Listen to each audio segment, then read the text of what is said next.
विद्यार्थियों, आज हम बीए पाठ तृतीय वर्ष के राजनीति विज्ञान के द्वितीय प्रश्न पत्र अंतर्राष्ट्रीय संबंध के बारे में अध्ययन करेंगे। ये एक सैम्पल पेपर है जो आपके आने वाली परीक्षा के हिसाब से अति महत्वपूर्ण है। इसका ज़रूर आप अध्ययन करें और देखें। पहला खंड अ है, सेक्शन ए है, उसमें 10 प्रश्न हैं, 2 नंबर के हैं, 50 शब्दों में करने हैं। ये 10 क्वेश्चन कौन से हैं इसके बारे में अभी हम अध्ययन करेंगे। पहला क्वेश्चन, यूएनओ के उद्देश्य क्या है, संयुक्त राष्ट्र संघ के उद्देश्य क्या है। तो ये एक अंतर्राष्ट्रीय संगठन है और इसके अंतर्गत अंतर्राष्ट्रीय कानून को सुविधाजनक बनाना, अंतर्राष्ट्रीय सुरक्षा, सहयोग, विकास, सामाजिक प्रगति, मानवाधिकार, विश्व शांति स्थापित करना, ये सभी यूएनओ के उद्देश्य रहे हैं। दूसरा क्वेश्चन, शांति के लिए एकता प्रस्ताव क्या है। 1950 के अंतर्गत ये एकता प्रस्ताव पारित हुआ। इसके अंतर्गत संयुक्त राष्ट्र संघ की जो महत्वपूर्ण संस्था थी सुरक्षा परिषद, इसके पारित होने के बाद सुरक्षा परिषद के स्वरूप में क्रांतिकारी परिवर्तन हुआ और अब इस प्रस्ताव के माध्यम से महासभा, क्योंकि महासभा के अंतर्गत संयुक्त राष्ट्र संघ के सभी सदस्य इसके सदस्य होते हैं, तो महासभा को सुरक्षा परिषद जिसमें 15 सदस्य है उससे ज़्यादा महत्वपूर्ण बना दिया गया। तनाव शैथिल्य क्या है। 1962 के क्यूबा संकट के बाद अमेरिका और सोवियत संघ के व्यवहार में जो तनाव की स्थिति है वो शिथिल हुई, कम हुई, तो इसे ही तनाव शैथिल्य कहा गया। शीत युद्ध के वातावरण में नरमी आई और आपसी उनके जो संबंध है वो सौहार्दपूर्ण और मित्रता की भावना में बदलने के आसार दिखाई देने लगे। यही तनाव शैथिल्य है। एशिया जागरण के क्या कारण हैं। तो एशिया जागरण जो जापान की रूस पर विजय है, जापान जैसे छोटे से देश ने जो रूस पर विजय की, इससे एशिया के जो देश है उनका मनोबल बढ़ा। उपनिवेशवादी शक्तियों की दुर्बलता, पाश्चात्य शिक्षा सभ्यता का प्रभाव, साथ ही सोवियत संघ और समाजवादी राष्ट्रों का मजबूत होना, ये सभी कारण आप एशिया के जागरण में लिख सकते हैं। उपनिवेशवाद का क्या अर्थ है। किसी एक भौगोलिक क्षेत्र के लोगों द्वारा किसी दूसरे भौगोलिक क्षेत्र में उपनिवेश स्थापित करना और ये सोचना कि ये काम उनका बहुत अच्छा है, उन देशों के लोगों के लिए है, तो ये उपनिवेशवाद कहलाता है। विदेश नीति का अर्थ, विदेश नीति जैसे विदेश दूसरे देशों के साथ, अन्य राष्ट्रों के साथ क्या व्यवहार है, यही विदेश नीति कहलाता है। इसकी अनुकूलता प्रतिकूलता के आधार पर बनाई जाती है। तो अंतर्राष्ट्रीय राजनीति का शुद्ध आधार जो प्रस्तुत करती है वो विदेश नीति है। मुनरो सिद्धांत क्या है। तो अमेरिकी विदेश नीति राष्ट्रपति द्वारा प्रतिपादित की जाती है। जेम्स मुनरो ने जो 4 सिद्धांत बताए वो मुनरो सिद्धांत कहलाते हैं। जैसे ये सिद्धांत है कि आंतरिक मामलों में कोई हस्तक्षेप नहीं करेगा, निर्भरताओं को मान्यता दी। इसके अलावा गोलार्ध में भविष्य के लिए उपनिवेशीकरण के लिए बंद था। पश्चिमी गोलार्ध में किसी भी देश को दबाने या नियंत्रित करने के लिए यूरोपीय शक्ति के द्वारा किया गया प्रयास संयुक्त राज्य अमेरिका के खिलाफ माना जाएगा। कहने का मतलब ये कि अमेरिका इसमें अपनी वर्चस्व है वो स्थापित करना चाहता था, यही मुनरो सिद्धांत कहलाता है। भारत बांग्लादेश में विवाद के कारण तीस्ता नदी का विवाद भी है। अवैध प्रशासन लगातार होते रहते हैं, ये भी दोनों देशों में विवाद का कारण है। सुरक्षा बल है वो गोलीबारी भी की जाती है जो प्रवेश करते हैं। वर्तमान समय जो एनआरसी है, राष्ट्रीय नागरिक register, national register of citizen या नागरिक संशोधन अधिनियम, सिटीजन अमेंडमेंट एक्ट CAA, ये भी भारत बांग्लादेश संबंधों पर प्रतिकूल प्रभाव पड़ा है। सार्क क्या है। सार्क की स्थापना 8 दिसंबर 1985 को बांग्लादेश की राजधानी ढाका में हुई। इसका सचिवालय नेपाल की राजधानी काठमांडू में है। सार्क अपने सदस्य देशों को आर्थिक सहयोग और क्षेत्रीय सहयोग को बढ़ावा देता है और इन देशों में south Asian free trade area की शुरुआत की 2006 में। तो ये आप 50 शब्दों में लिखेंगे सार्क के बारे में। ओपेक क्या है। Organisation of petroleum exporting countries का जो संगठन है उसे ओपेक कहा है। इसमें 13 देश है। 2018 में जो कतर है वो बाहर हो गया था। इसके सदस्य सऊदी अरब, Algeria, Iran, Iraq, Kuwait, Angola इत्यादि हैं। तो ये इसके बारे में आप लिखेंगे। सेक्शन B खंड ब, इसके अंतर्गत 5 क्वेश्चन आएंगे, प्रत्येक क्वेश्चन में विकल्प है यानी कि अथवा है। तो इनका क्वेश्चन आंसर आपको 200 शब्दों में लिखना है और ये 7 नंबर के क्वेश्चन हैं। जैसे पहला क्वेश्चन ये है कि यूएनओ को पावरफुल बनाने के लिए आप अपने सुझाव दीजिए। तो यूएनओ को जो पावरफुल बनाना है, किस प्रकार से उसको शक्तिशाली बनाया जा सकता है, इसके अंतर्गत हम कुछ अपने उदाहरण देंगे कि किस प्रकार से इसको शक्तिशाली बनाया जा सकता है यूएनओ को। तो इसके अंतर्गत पहला जिसे हम लिख सकते हैं, घरेलू जो क्षेत्राधिकार है उसकी जो अस्पष्ट व्याख्या है उसको स्पष्ट करना चाहिए। सदस्यता नियम है वो पूरा नहीं चल रहा है, उसमें परिवर्तन हो। यूएनओ की अपनी अंतर्राष्ट्रीय सेना होनी चाहिए ताकि वो अपना जो निर्णय है वो लागू कर सके। आय के उसके विश्वसनीय स्रोत होने चाहिए। अंतर्राष्ट्रीय न्यायालय को इतना शक्तिशाली बनाया जाना चाहिए कि उसके निर्णय को वो लागू कर सके। महासभा की स्थिति में, संघ के प्रतिनिधित्व में, ये सभी सुधार अगर किए जाए तो यूएनओ शक्तिशाली हो सकता है। वीटो की व्यवस्था में समुचित संशोधन होना चाहिए।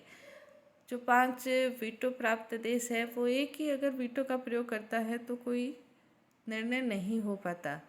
तो इस दुरुपयोग जो वीटो का किया जाता है 5 महाशक्तियों के द्वारा, अमेरिका, चीन, रूस, ब्रिटेन, फ्रांस, तो इसमें परिवर्तन करना होगा। सुरक्षा परिषद में परिवर्तन करना होगा। ये सभी उपाय अपनाते हुए यूएनओ को पावरफुल किया जा सकता है। महासभा का जो गठन है, कार्य है, किस प्रकार से होता है, कैसे ये अपना कार्य करती है, तो उसके बारे में आपको लिखना है। महासभा का जो संगठन है वो यूएनओ के अनुच्छेद 9 की धारा 1 के अनुसार होता है, जिसमें ये कहा गया है कि महासभा में संयुक्त राष्ट्र संघ के सभी सदस्य होते हैं और इसका जो अधिवेशन है वो प्रत्येक वर्ष के सितंबर के तीसरे मंगलवार से आरंभ होता है और दिसंबर तक चलता है। तो इस प्रकार से इसका गठन होता है। इसकी विभिन्न प्रकार की समितियां हैं। इसके जो कार्य है विचार विमर्शात्मक कार्य होते हैं। शांति के लिए जैसे एकता प्रस्ताव के माध्यम से ये सुरक्षा परिषद से भी महत्वपूर्ण हो गया। आर्थिक सहयोग विकास से संबंधित इसको शक्तियाँ प्राप्त है जो अनुच्छेद 13 में कहा गया है। निर्वाचन संबंधी शक्तियाँ भी इसको प्राप्त है महासभा को, जो 10 सुरक्षा परिषद के अस्थायी सदस्य हैं। सामाजिक आर्थिक परिषद के 54 सदस्य हैं। इन सभी का ये महासभा निर्वाचन करती है। निरीक्षणात्मक कार्य, नियंत्रणात्मक कार्य, ये सभी कार्य सुरक्षा महासभा के द्वारा किए जाते हैं। तो इन सभी का आपको कार्यों का उल्लेख करते हुए अपना उत्तर आपको लिखना है। नेक्स्ट इसके अंतर्गत ये है कि शीत युद्ध के जो कारण हैं, क्या कारण है शीत युद्ध के, उसके बारे में आपको बताना है। शीत युद्ध के अंतर्गत हम कह सकते हैं कि जैसे जवाहरलाल नेहरू ने कहा है कि शीत युद्ध पुरातन शक्ति संतुलन की अवधारणा का नया रूप हम कह सकते हैं और ये दो विचारधाराओं का संघर्ष न होकर ये दो महाशक्तियों का आपसी संघर्ष है। तो शीत युद्ध के कारणों के अंतर्गत यदि हम देखें तो विभिन्न प्रकार के कारण हैं। पहला ऐतिहासिक कारण हम कह सकते हैं। परस्पर विरोधी अभियान, एक दूसरे के विरुद्ध घृणात्मक प्रचार होता है। द्वितीय मोर्चे का प्रश्न जो द्वितीय विश्व युद्ध के दौरान हिटलर के द्वारा ये सोचा गया कि द्वितीय मोर्चा खोलना जाना चाहिए। सोवियत संघ को भारी जनधन की हानि हुई थी, तो इससे सोवियत संघ नाराज हुआ और इसके कारण सोवियत संघ ने युद्धकालीन निर्णयों की अवहेलना करनी शुरू कर दी थी। शस्त्रों की जो बिक्री है रूस और अमेरिका दोनों ही देश कर रहे हैं। अमेरिका ने रूस से अणुबम का रहस्य छिपा कर रखा था। पश्चिमी देशों को अमेरिका ने बहुत आर्थिक सहायता दी थी मार्शल योजना के माध्यम से। तो इन सभी के कारण रूस और अमेरिका के आपसी संबंधों में तनावपूर्ण संबंध हो गए और इसके कारण रूस बार बार संयुक्त राष्ट्र संघ में जहां वीटो का प्रयोग भी करने लगा था और लैंड सीज जो समझौता था उसका भी उसने उल्लंघन किया था। ये सभी शीत युद्ध के कारण हैं और इन सभी का उल्लेख आप अपने उत्तर में अपनी कॉपी में करेंगे।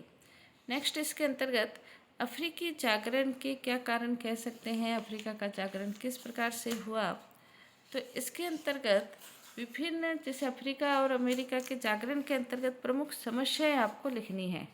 कारण नहीं बल्कि अफ्रीकी जागरण की विभिन्न प्रकार की समस्याएं जागृत होने के बाद भी क्या क्या समस्याएं रही, तो इसके अंतर्गत राजनीतिक अस्थिरता। अफ्रीका के नव जो स्वतंत्र देश थे उनकी प्रमुख समस्या अस्थिरता रही थी, क्योंकि इसके अंतर्गत कई बार राजनीतिक हत्याएं, आंतरिक विद्रोह, राज्य विप्लव आए दिन घटनाएं होती रहती थी। इसके अलावा व्यापक राजनीतिक जो संगठन थे जो लोगों को नेतृत्व प्रदान कर सके, उसका अभाव रहा।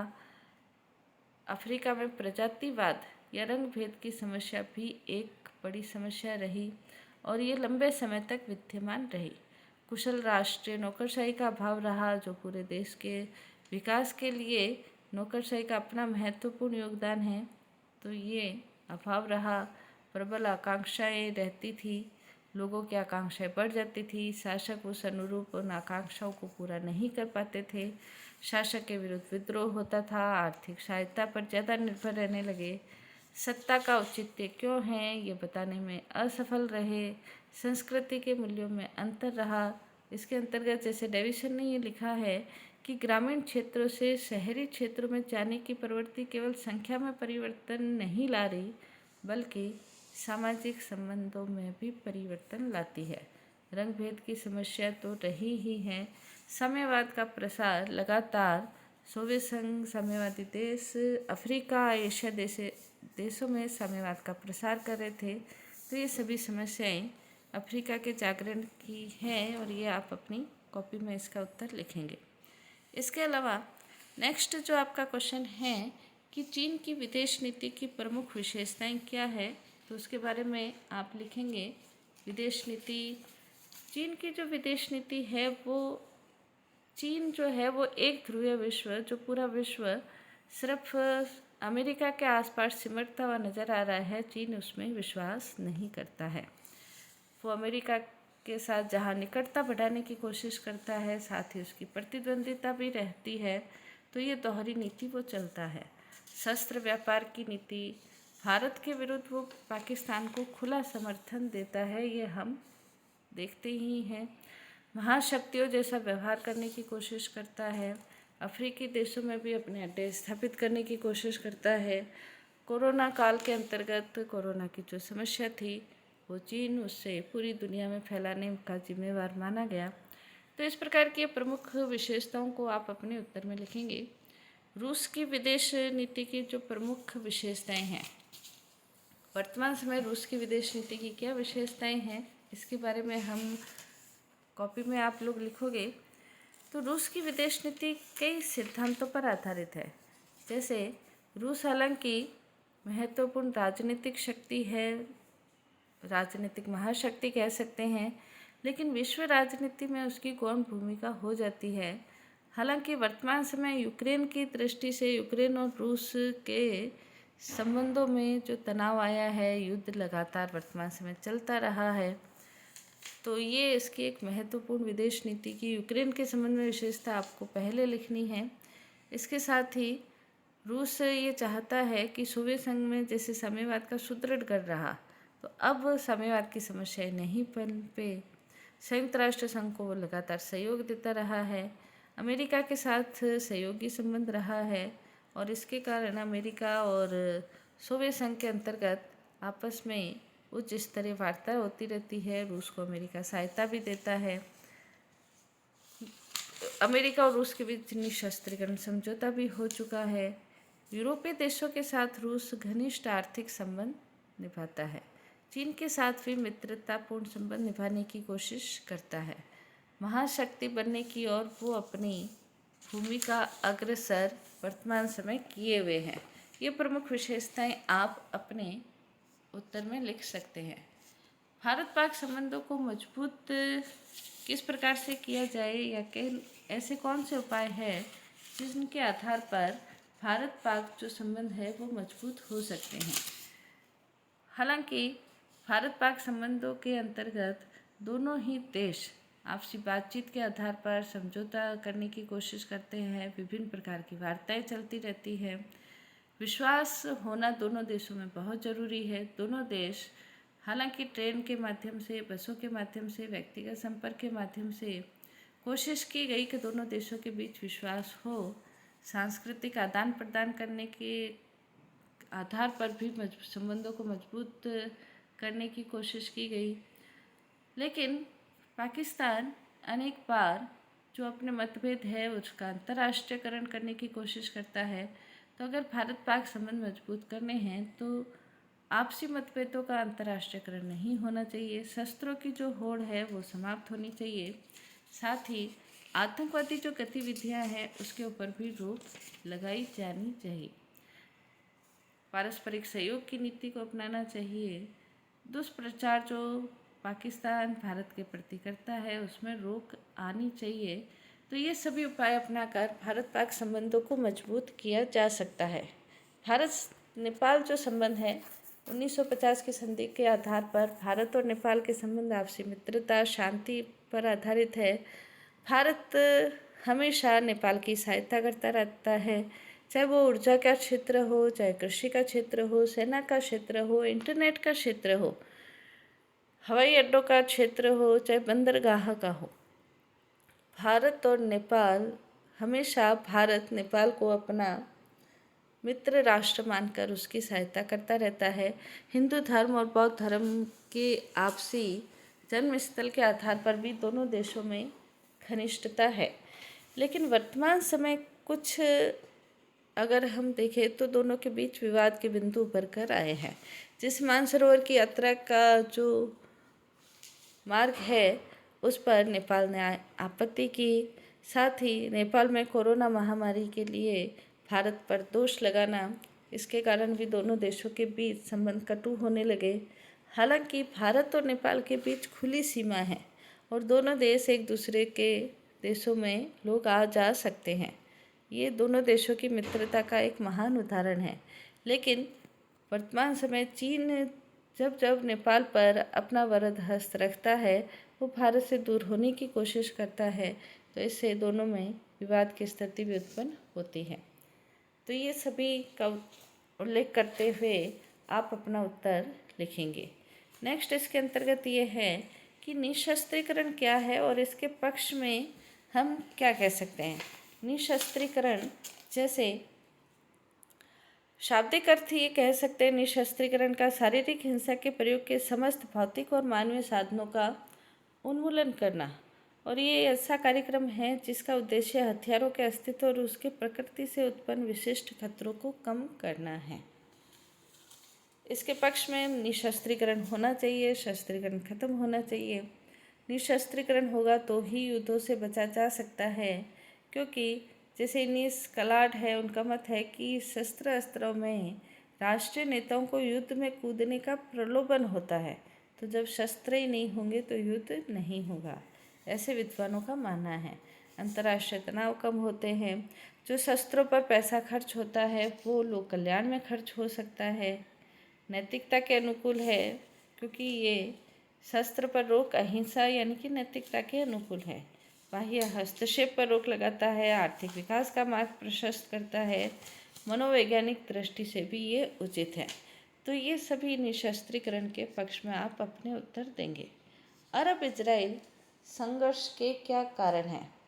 अरब इजराइल में किस आधार पर किन मुद्दों को लेकर संघर्ष होता है?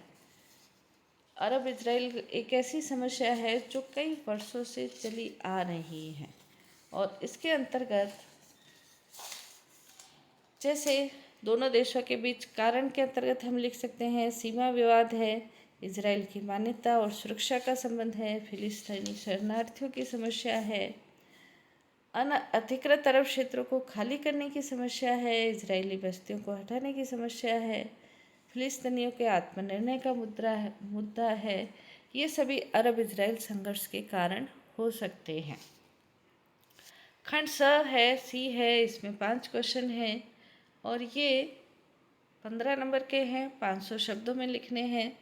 जैसे सुरक्षा परिषद का गठन, कार्य और इसका लोकतांत्रिक बनाना, तो इसके बारे में आप अपने उत्तर लिखेंगे। ये विभिन्न क्वेश्चन हैं, ये आप इसका अपनी कॉपी में उत्तर लिखते हुए अपना जो पेपर है वो संपूर्ण करेंगे। तो इस प्रकार से आप अपना अध्ययन करेंगे तो आपको अच्छे नंबर मिलेंगे। Best of luck. धन्यवाद।